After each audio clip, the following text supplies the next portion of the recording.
Hey guys, Smiley's here again, bringing you another post-commentated PO battle. I like doing these. It's something that I could record really quick if I need it. So I need it, so I got it here, and I'm actually playing some UU, which is a rare commodity, but will probably be a more common commodity on this channel because I quite enjoy this team that I've made.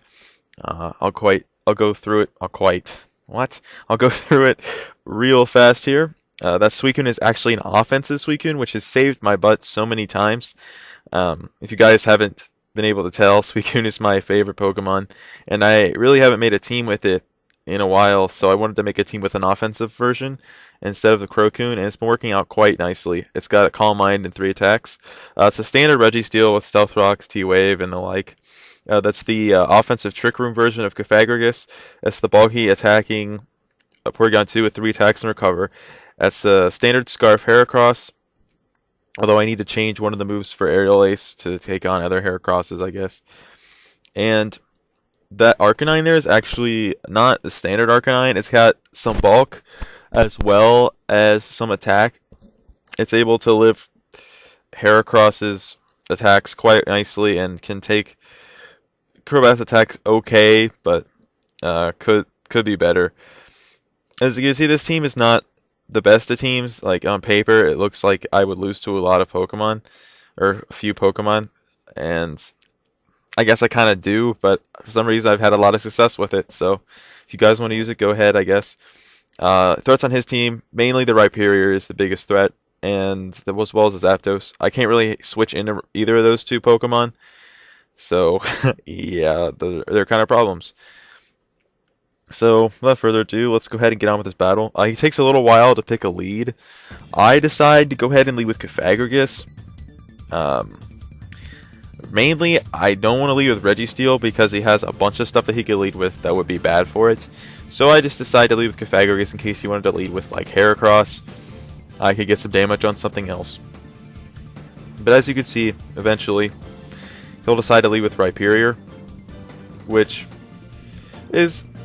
makes sense because you want to get up your Stealth Rocks, and I guess Registeel is probably the only real lead on my team, so it makes sense that he would want to lead with Rhyperior. As you can see, Bob and Fishy is watching the battle, so you guys should go check him out because he's watching this battle. YouTube.com/BobandFishy. I'll leave his link in the description as I usually do. Yes, so he leads with Rhyperior, and I kind of make a stupid play first turn. I decided to go for the Nasty Plot, which is really stupid. For some reason, I was like, oh, I'll be faster than this Rhyperior, right? And then I remember, as soon as I, do the move, it's like, oh, wait, I'm minus speed, Trick Room. Of course I'm not going to outspeed him. But luckily, he decides to get up a Stealth Rocks and not Earthquake my Cofagrigus, which would have been pretty bad. Because I think it probably could have 2-hit KO'd because I don't have any bulk in this. Well, I decided to go for an HP Fighting. It would hit this for pretty good damage. And I don't want to Shadow Ball because he has Snorlax. As he will bring in the Snorlax. And HP Fighting will do a lot more than it probably should have. I don't see leftovers here. So I'm like, oh, it's abandoned. Because that's really the only other set you see other than the Curse set, which definitely has leftovers. So right here, I'm going to decide to just go ahead and switch into Registeel because I know I can take any of his hits. And he predicts that very nicely and goes to Blastoise. In case I wanted to set up rocks, he could have spun the rocks away. But of course I have a spin blocker, but I'm too stupid to realize that until later in the match. I decided to go ahead and switch out into Porygon 2 because it's the best thing I have to take on this Blastoise because of Discharge. And here the switch into Rhyperior was a little bit obvious, but I kind of blanked and forgot he had the Rhyperior. So I decided to go for the pretty obvious Discharge that he goes to go into Rhyperior. If I had Ice Beam the Rhyperior, it would have been great because I would have been able to just take it out this turn or predicted something else. But here I decide, well, I don't really have anything that could really take a hit from Rhyperior, so I'm just going to stay in an Ice Beam that does a good amount of damage because our Porygon 2 is max special attack and modest. Fortunately for him, he only gets the 3-turn Rock Blast, which is not able to take on my Porygon 2. And knowing he would want to keep this Rhyperior for later, I decided to go ahead and recover up, get some HP back. But he is banded, and I don't see this pursuit coming at all, even though I probably should have, because switch out of Registeel was obvious. But Porygon 2 being the bulky beast that it is, it does not die from the pursuit. But it will die if I decide to switch it in, which I decide to do now, predicting his Blastoise to come in.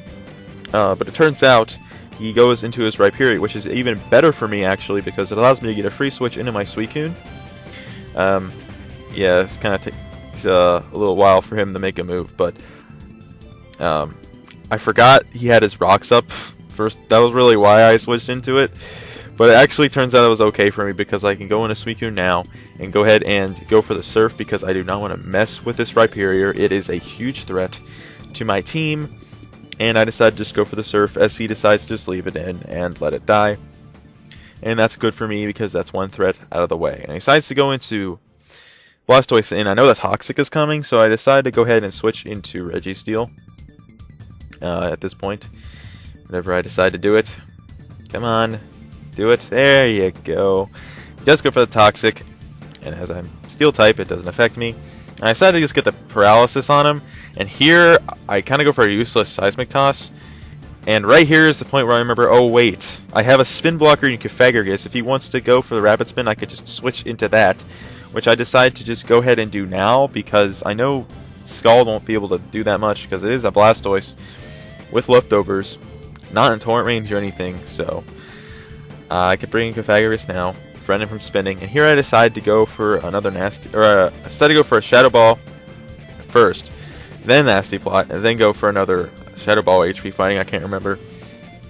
I Shadow Balled first because I thought he would switch out, wanting to preserve this Blastoise, and to be honest, I don't know why he didn't.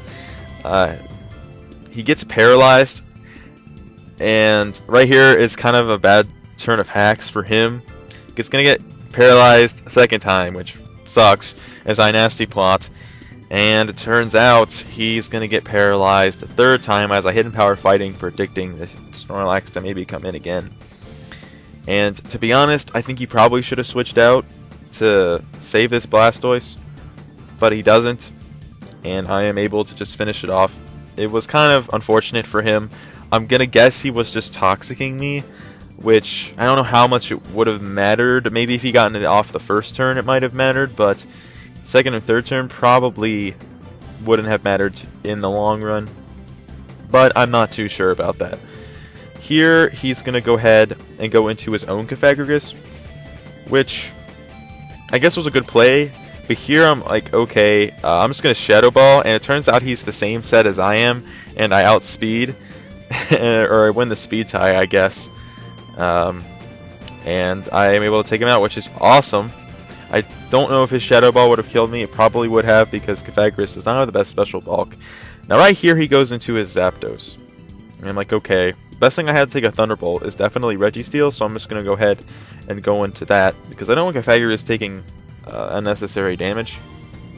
And Registeel not going to be too much more helpful in this battle. And now here I don't see leftovers or Life Orb, so I'm thinking he's Scarf now, because that did not do as much damage as I would have thought a Specs one would do. And so I decided to just go for Thunder Wave, because nothing in this team is paralyzed. And if he wanted to go into Heracross, that would have been really good. And I decided to just sack Registeel here, go for the S-Toss, get some damage on it. And this allows me to go into Heracross. And right here, I think I'm just checking what he has left. He has Zapdos, Snorlax, and Heracross left. So I know I can bring in Heracross and go for the Stone Edge. Now I know it's a bit risky to go for the Stone Edge, because if I miss... Well, actually, no, it's not. Never mind, I just thought about that, because if he's locked in the Earthquake, so it wouldn't have done too much damage. And if he had killed me somehow, I could have just switched into Arcanine and just finished it off then. Now here I'm like, oh, he's Scarfed, right, yes. But I don't want anything to take a Thunderbolt. I think Heracross might be able to live and kill him with a Stone Edge. So I decided to just stay in a Stone Edge, as he does crit me. Now I don't know if it mattered here on the Heracross, because I think Heracross is like pretty frail, so it may have just killed outright anyway. I don't know. I personally think the Heracross would have lived with a little bit of HP, but I'm not sure. But here I'm like, okay, crit me once, and I'm just going to be able to finish it off with Arcanine. Nope, he crits me a second time. And now I'm like, oh crap, what am I going to do? Because here I'm thinking, okay, have I lost? what can I do to win this battle? And it turns out there is a way I can win this battle. The one way I have to win this battle is going into Pythagoras and going for the Trick Room. Now I have to go for Pythagoras anyways because it's the only thing that can take a Thunderbolt, because Duke probably can't live at all. It's bulky, but I don't think it can take one. So I have to go into Pythagoras and I have to Trick Room. Shadow Ball will not take it out, and he will be able to kill my Pythagoras into Thunderbolts and easily kill my Suicune with a combination of Zapdos and Heracross. But I know Thunderbolt won't kill me because he is Scarf, not Specs, and I'm able to easily go for the Trick Room and just sacrifice my Pythagoras here as I just go for the Shadow Ball. And like I said, Shadow Ball does not take it out. It's 43%. I don't know if it's min damage. I don't think it is. But since Trick Room is up, I am able to outspeed his 2 remaining Pokemon with Suicune. I think his Heracross was also Scarfed. I think he had 2 Scarfers on this team. Because I think as you'll see, the damage from Mega Horn I think would have been bigger. And luckily I did get Stealth Rocks up, because as you're going to see here this turn, if I hadn't gotten Stealth Rocks up, Surf would not have 2-hit KO'd, or probably wouldn't have 2-hit KO'd, and I would have had it eat 2 Mega Horns and just lose. So if I hadn't gotten Stealth Rocks up, if I hadn't remembered I had a Spin Blocker and got the Stealth Rocks up, well, I would have lost the battle. But luckily, I did get Stealth Rocks up, I am able to finish off the Heracross, and I am able to win. The battle was a bit hacksy, but I still think it was a really good battle. Definitely the best battle I had that day, and as you'll see in the chat, he's like, yeah, that's the best battle he had all day too. So, yeah, that's it, guys. Scarf Zapdos, interesting. I have not seen that in a while. I might try it out. I think it's not strong enough. I don't know. I guess it could work. But that's it, guys. This has been Smileyz.